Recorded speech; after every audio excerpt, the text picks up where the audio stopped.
अस्सलाम वालेकुम। तो यहाँ पे देखिए हम ये आपके कंटिन्यूस फंक्शन से रिलेटेड कुछ ये थ्योरम्स आपके ये रिज़ल्ट्स है, रिमार्क्स हैं, इनको हम डिस्कस करेंगे। देखिए वैसे तो देखा जाए बहुत ही सिंपल से रिज़ल्ट्स हैं, बट आपने इन रिज़ल्ट्स को इग्नोर नहीं करना। आप देखेंगे इन्हीं रिज़ल्ट्स को हम यूज़ करके यहाँ पे ये जो एग्जांपल्स आपको बड़ी बड़ी थोड़ी टफ सी नज़र आ रही हैं, इनको हम देखें, जस्ट देख के इन फार्मूलाज को, इन रिमार्क्स को अप्लाई जब करेंगे तो ये एग्जांपल आपकी बहुत ज़्यादा इजी हो जाएंगी।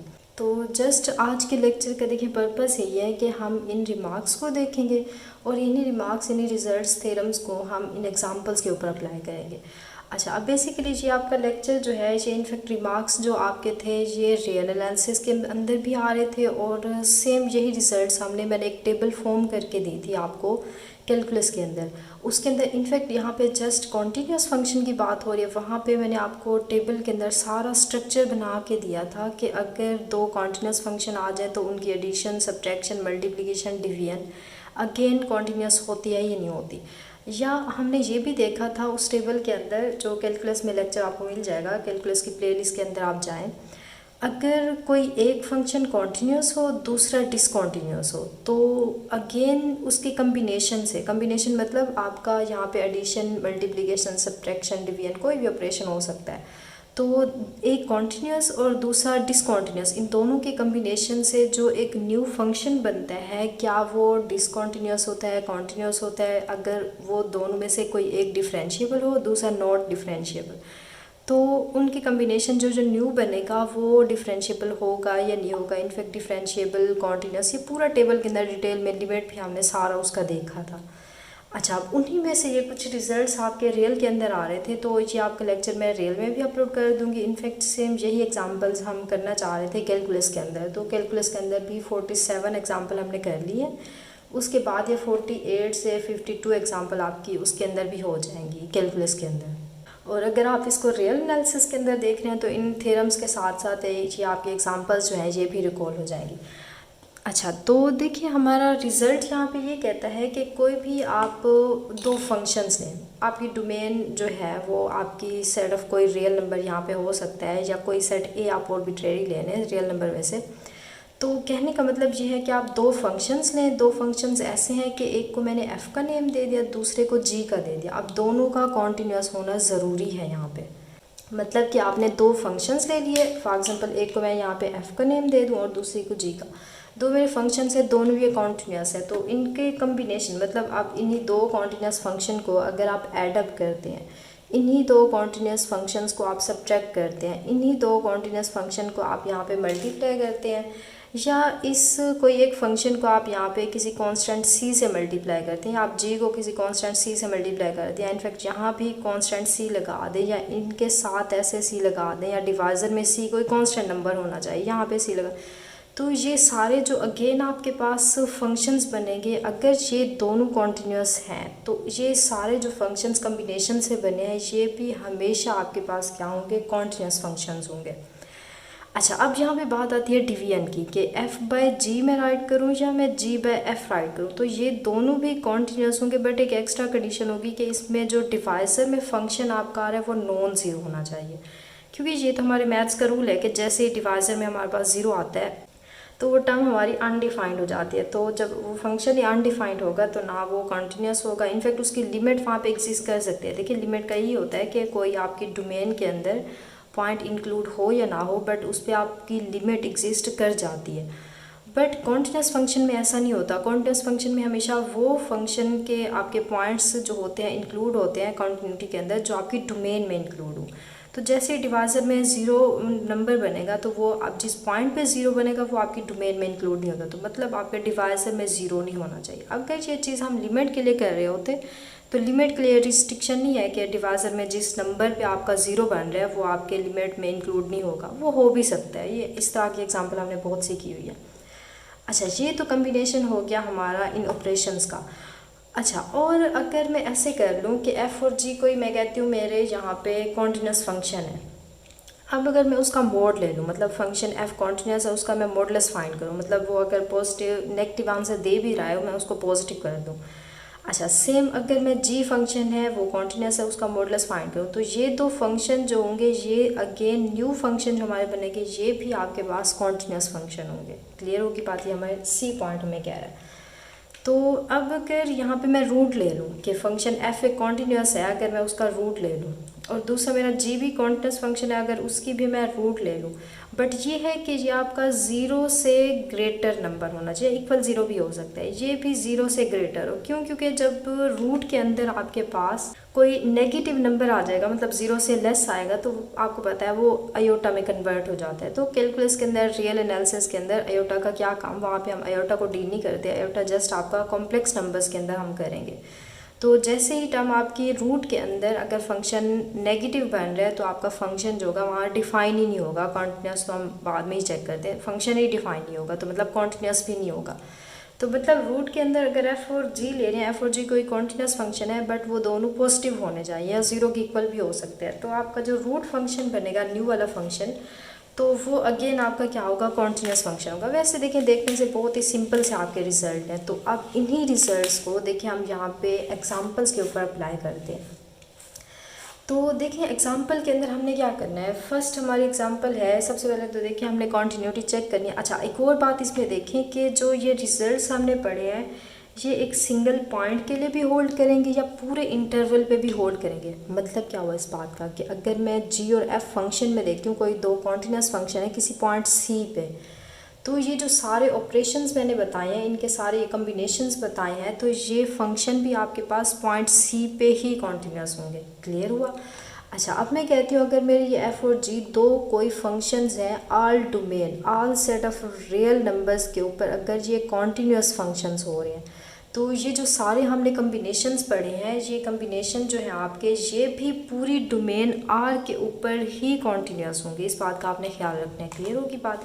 तो ये जो एग्जांपल्स हमें गिवन है ये हमें एक सिंगल पॉइंट के लिए नहीं बता रहे, ये in general set of real number पे हमने चेक करना है। मतलब पूरे रियल नंबर माइनस इन्फिनिट से इन्फिनिट तक जितने भी पॉजिटिव नेगेटिव नंबर्स आ रहे हैं उन सब के लिए हमने चेक करना है कि उन सब के लिए आपकी ये जो एग्जांपल्स गिवन है ये फंक्शंस जो गिवन है क्या ये कॉन्टीन्यूस हैं क्या ये डिसकॉन्टीन्यूस है। तो सबसे पहले देखिए फर्स्ट वन एग्जांपल को हम कर लेते हैं।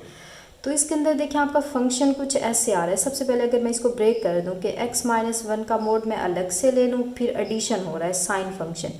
अब अगर मैं इस फंक्शन को f(x) का नेम दे दूं, इस फंक्शन को मैं g(x) का दे दूं, तो फिर हम इसकी एडिशन देखेंगे। अगर ये दोनों कॉन्टिन्यूस हैं तो इसकी एडिशन भी कॉन्टिन्यूस होगी। देन इन दोनों का हम मॉडुलस लेंगे तो मॉडुलस हमने पढ़ा है वो भी एक कॉन्टिन्यूस फंक्शन होता है। तो पर्पज़ ये है, सबसे पहले तो देखें जी, यहाँ पे जी फंक्शन साइन फंक्शन। तो साइन फंक्शन हमें पता है ये आल सेट ऑफ रियल नंबर पे हमारे पास एक कॉन्टिन्यूस फंक्शन होता है। मतलब इसकी रेंज जो आते हैं -1 और 1 के दरमियान में होते हैं, इसकी डोमेन जो होती है all set of real number put करते हैं। तो साइन फंक्शन की कॉन्टिन्यूटी हमने प्रीवियस लेक्चर्स में कैलकुलस के अंदर बहुत डिटेल में की हुई है। इनफैक्ट अगर आप रियल में भी कर रहे हैं तो रियल में भी मैंने एक छोटा सा लेक्चर बनाया था जिसमें हर फंक्शन की कॉन्टिन्यूटी, टोटल आपके 10-12 फंक्शन थे। एक ही लेक्चर के अंदर वो सारे फंक्शन मैंने आपको हिंट थोड़ा सा करवा दिया था, थोड़ा बहुत उसके बारे में बताया था। तो उसमें हमने देखा था साइन फंक्शन हमेशा कॉन्टिन्यूस होता है। वैसे इसका अगर आप ग्राफ भी देख लें तो कहीं पे ब्रेक नहीं हो रहा। सेम अगर x-1 की बात करें, हमने बात की थी कि x मोड फंक्शन ले ये हमेशा कॉन्टिन्यूस होता है। क्यों? क्योंकि देखिए इसका ग्राफ कुछ ऐसे बनता है, ये ऑलवेज कॉन्टिन्यूस होता है। क्योंकि देखिए प्लस माइनस की या ज़ीरो कोई भी वैल्यू पुट करें इसके अंदर अनडिफाइंड नहीं हो रहा।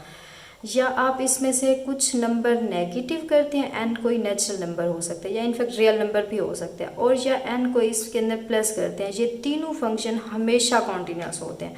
तो एन यहाँ पे हमने -1 को ले लिया है या एन इसमें 1 कर दें, इसमें नेगेटिव किया है, तो इट मीन्स हमारा ये फंक्शन भी कॉन्टिन्यूस है। ये फंक्शन भी हमने प्रीवियस देखा हुआ है। तो मतलब एफ और जी हमारे दो कॉन्टिन्यूस फंक्शन है। अगर मैं इनकी एडिशन कर दूँ तो बाय यूजिंग दिस प्रॉपर्टी हमारा ये फंक्शन क्या हो जाएगा, एडिशन करने से जो न्यू फंक्शन बना है ये भी एक कॉन्टिन्यूस होगा। और तीसरी हमने ये प्रॉपर्टी देखी है। अगेन नेक्स्ट प्रॉपर्टी ये देखी है कि अगर कोई फंक्शन हो कॉन्टिन्यूस हो, आप ये पूरा कंबाइन करके मैं अगर इसको कोई फंक्शन एफ़ का नेम दे दूँ या कैपिटल एफ दे दें तो ये फंक्शन मेरा कॉन्टिन्यूस है। अगर इसका मॉडुलस फाइंड करें तो ये भी फंक्शन कॉन्टिन्यूस होगा। तो देखिए बगैर सॉल्व किए जस्ट प्रॉपर्टीज़ अप्लाई की, हमने बेसिक फंक्शंस को देख के उनकी एडिशन देख के उनका मोड लेके देखा तो हमारा फर्स्ट फंक्शन जो बन रहा है ये क्या हो रहा है, ये एक कॉन्टिन्यूस फंक्शन हो रहा है। क्लियर हो की बात? वैसे आप इसको सॉल्व करते तो आपका टाइम ज़्यादा कंज्यूम होता।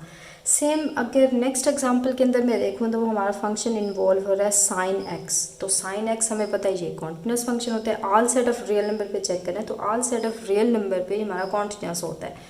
सेम मैं अगर कोस फंक्शन की बात करूँ तो ये भी हमने देखा हुआ है all set of real number पे हमारा फंक्शन जो होता है ये कॉन्टिन्यूस होता है क्योंकि ये ऊपर आ रहे हैं। बट अगर डिवाइजर में कोस साइन आ जाता है, जैसे हमारी लास्ट एग्जांपल सेकंड लास्ट में आ रहा है, तो इसमें हम देखेंगे कि ये साइन फंक्शन उस डोमेन पे कॉन्टिन्यूस नहीं होगा जहाँ पे ये ज़ीरो हो रहा है, क्योंकि डिवाइजर में ज़ीरो नहीं होना चाहिए। बट ये ऊपर है तो आपको कोई टेंशन नहीं है। अब इनकी एडिशन कर दे तो ये भी अगेन एक कॉन्टिन्यूस फंक्शन होगा। अच्छा, अब अभी मैंने आपको बताया कि एक्स मोड जो है ये हमारा एक कॉन्टिन्यूस फंक्शन होता है, कि एक्स मोड का ग्राफ जो होता है ये होता है, ओरिजिन से पास होता है। अच्छा, तो अब अगर मैं इसके अंदर +1 कर दूँ तो ये भी एक कॉन्टिन्यूस फंक्शन होगा। तो अगर मैं दो कॉन्टिन्यूस फंक्शन है उनकी एडिशन करूँ, अगेन ये एक कॉन्टिन्यूस फंक्शन बनेगा। अब ये एक कॉन्टिन्यूस फंक्शन है तो ऊपर भी एक कॉन्टिन्यूस फंक्शन है। तो हमने अभी रूल पढ़ा है कि अगर दो कॉन्टिन्यूस फंक्शन है, आप एक कॉन्टिन्यूस फंक्शन मिला लें और इसको दूसरा, तो ऊपर एक कॉन्टिन्यूस फंक्शन है, डिवाइजर में भी हमारा कॉन्टिन्यूस फंक्शन है। तो अगर मैं इनकी डिवीजन कर दूँ तो ये भी कॉन्टिन्यूस होगा। कब होगा? जब ये हमारा नॉन ज़ीरो हो। तो इसको चेक कर लें सबसे पहले। तो देखें, अगर जस्ट एक्स मोड होता तो ये मेरा ज़ीरो कब आंसर देता? जब मैं एक्स को ज़ीरो पुट करती तो मुझे ज़ीरो मिलता। बट इसके अंदर देखें एडिशन 1 भी हो रहा है, तो आप देखेंगे ये आपका नंबर कभी भी ज़ीरो नहीं होगा, क्योंकि जब मैं ज़ीरो पुट करूँगी तो आंसर 1 देगा। अब अगर मैं इसके अंदर -1 भी रिप्लेस कर दूँ तो -1 का जो मोड होता है वो 1 उसको पॉजिटिव कर देता है, आंसर 2 आएगा। अगर मैं इसके अंदर 1 भी पुट करूँ, 1 का मोड 1, तो अगेन आंसर 2। कुछ भी रियल नंबर इसके अंदर अगर आप रिप्लेस करते हैं तो आपको कभी भी आंसर इसका ज़ीरो नहीं मिलेगा। तो मतलब क्या हुआ? डिवाइजर वाला फंक्शन हमारा कभी भी ज़ीरो नहीं हो रहा, जो कि हमारी कंडीशन थी, नॉन ज़ीरो हो रहा है। ऊपर भी कॉन्टिन्यूस फंक्शन है, डिवाइजर में भी कॉन्टिन्यूस फंक्शन आ रहा है, और उनकी डिवीजन हमने कहा था एक कॉन्टिन्यूस फंक्शन होगी। कब होगी? जब डिवाइजर में आपका नॉन ज़ीरो फंक्शन हो। तो किसी भी डोमेन पे आपका फंक्शन ज़ीरो नहीं हो रहा। तो मतलब देखें, बहुत ही इजीली हमने बता दिया कि हमारी सेकेंड वन एग्जाम्पल जो है ये भी एक कॉन्टिन्यूस फंक्शन हो रही है। क्लियर होगी बात? तो देखें आपके रिजल्ट जो है कितने ज़्यादा हेल्पफुल हो रहे हैं। अच्छा, सेम अगर मैं नेक्स्ट वन एग्जांपल की बात करूं तो एग्जांपल आपके पास कुछ ये आ रही है कि क्यूब रूट हमने लेना है 2x + 5। अच्छा, अब अगर आपको रूट फंक्शन के बारे में डिटेल करनी है तो हमने इन्हीं प्लेलिस्ट, कैलकुलस की प्लेलिस्ट के अंदर आप चले जाएं। जैसे हम 52 एग्जांपल आज डिस्कस कर लेंगे, तो कैलकुलस के अंदर एक मेरा सेपरेट लेक्चर मिलेगा जिसके अंदर मैंने सारे रूट फंक्शन के बारे में आपको उसके कंटिन्यूटी बताई है कि रूट फंक्शन, रूट इनफैक्ट कुछ भी रूट के अंदर आ जाए, डिवाइजर में रूट हो, ऊपर रूट हो, nth रूट आ जाए। अब ये n आपका डिपेंड करता है इवन नंबर पे, ऑड नंबर पे। तो मैं थोड़ा सा आपको बता दें, अगर आपने डिटेल करनी है तो उस लेक्चर में देख लें जिसके अंदर सारे फंक्शन, हमने रूट फंक्शन लिए थे उसकी कॉन्टीन्यूटी को डिस्कस किया था। तो उसके अंदर हमने ये ऑब्जर्व किया था कि अगर आपका यहाँ पे कोई इवन नंबर आ जाता है तो हम अंदर देखते हैं हमारा नंबर जो है वो पॉजिटिव होना चाहिए, तो उस डोमेन पे हमारा फंक्शन जो होता है वो हमेशा कॉन्टिन्यूस होता है। बट अगर यहाँ पे ओड नंबर आ जाए, जैसे कि यहाँ पे ओड नंबर आ रहे हैं, तो तब आपका कोई कंसर्न नहीं है कि अगर आपका नेगेटिव नंबर भी आ जाता है रूट के अंदर, 0 से लेस आ जाता है या इक्वल 0 आ जाता है या 0 से ग्रेटर आ जाता है, तीनों कंडीशन के अंदर हमेशा आपका फंक्शन जो होता है ये डिफाइन होता है। हाँ, अगर ये चीज़ डिवाइजर में आ जाए तो डिवाइजर में आपने ख्याल रखना है कि 0 हो, 0 का क्यूब रूट हो तो आंसर 0 देता है। जैसे कि लास्ट वन एग्जांपल आ रही है, इसको हम कर लेंगे। बट कहने का मतलब ये है कि आपका रूट जो है, अगर यहाँ पे इवन नंबर आ रहा है, जैसे यहाँ पे क्यूब रूट आ रहा है, तो ये ओड नंबर है, तो ओड नंबर के लिए आपको टेंशन की कोई बात नहीं, आपका फंक्शन हमेशा डिफाइन होगा, तो वो फंक्शन आपका हमेशा कॉन्टिन्यूस होगा। तो मतलब क्या हुआ, हमारा ये जो फंक्शन है 2x + 5, इसका क्यूब रूट आ रहा है, जैसे यहाँ पे इवन नंबर, जैसे यहाँ पे ओड नंबर आ जाए और ये ऊपर आ जाए तो आप बगैर चेक किए इसको कह सकते हैं हमारा कॉन्टिन्यूस फंक्शन है। क्लियर है? अच्छा, आप डिवाइजर में देखें, ये हमारा कॉन्टिन्यूस हो गया। डिवाइजर में x³ + 3 आ रहा है, सेम वही आ रहा है जैसे ऊपर था। अगर ये जस्ट x का मॉडुलस होता तो ये हमें आंसर 0 पे 0 दे देता। बट अगेन वही बात, इसमें 0 रिप्लेस करें आंसर 3 देगा, -3 करें 3 + 3 हो जाएगा तो आपका आंसर 6 आएगा। कभी भी ये 0 नहीं होगा। तो मतलब अब ये वाला फंक्शन भी x मोड कॉन्टिन्यूस है, उसमें कुछ ऐड कर दें तो वो भी कॉन्टिन्यूस होगा। अब ये कभी 0 भी नहीं हो रहा, ऊपर भी कॉन्टिन्यूस है, डिवाइजर में भी कॉन्टिन्यूस है और है भी नॉन ज़ीरो। तो मतलब इन जनरल हमारे जो पूरा फंक्शन होगा ये क्या हो जाएगा, ये कॉन्टिन्यूस फंक्शन हो जाएगा। अच्छा, अब सेकेंड लास्ट एग्जांपल देखें, ये भी बहुत ही सिंपल सी है। सबसे पहले अगर आप यहाँ पे देखें कि आपका जो यहाँ पे साइन फंक्शन होता है, तो साइन फंक्शन ये कॉन्टिन्यूस फंक्शन है। सेम अगर मैं कॉस की बात करूँ तो ये भी कॉन्टिन्यूस है। तो किसी कॉन्टिन्यूस फंक्शन का अगर आप मोड फाइंड करें तो वो अगेन आपका कॉन्टिन्यूस फंक्शन हो जाता है। अच्छा, अब इन दो कॉन्टिन्यूस फंक्शन की आप एडिशन करें तो वो भी अगेन कॉन्टिन्यूस होता है। अच्छा, अब डिवाइजर में देखें साइन एक्स आ रहा है, तो साइन एक्स हमारा ये एक कॉन्टिन्यूस फंक्शन तो है, बट ये आपका नॉन ज़ीरो होना चाहिए। अच्छा, अब इसका मोड भी अगेन कॉन्टिन्यूस होगा। तो अब देखें साइन एक्स जो होता है हमें कब ज़ीरो वैल्यू देते हैं, हमें पता है जब मैं साइन पाई को रिप्लेस करती हूँ तो मुझे आंसर जो है वो ज़ीरो देगा। इन जनरल अगर मैं साइन एन पाई की बात करूँ, मतलब एन कोई भी रियल नंबर, 2 पाई, 3 पाई, 1 पाई, कुछ भी पाई के साथ एन नंबर आपका मल्टीप्लाई हो तो ये आंसर ज़ीरो दे देगा। तो अगेन यहाँ पे अगर इसका मोड फाइंड करें तो एन पाई पे अगेन ज़ीरो देगा, इसका मोड फाइंड करें तो अगेन ये आपको ज़ीरो आंसर देगा।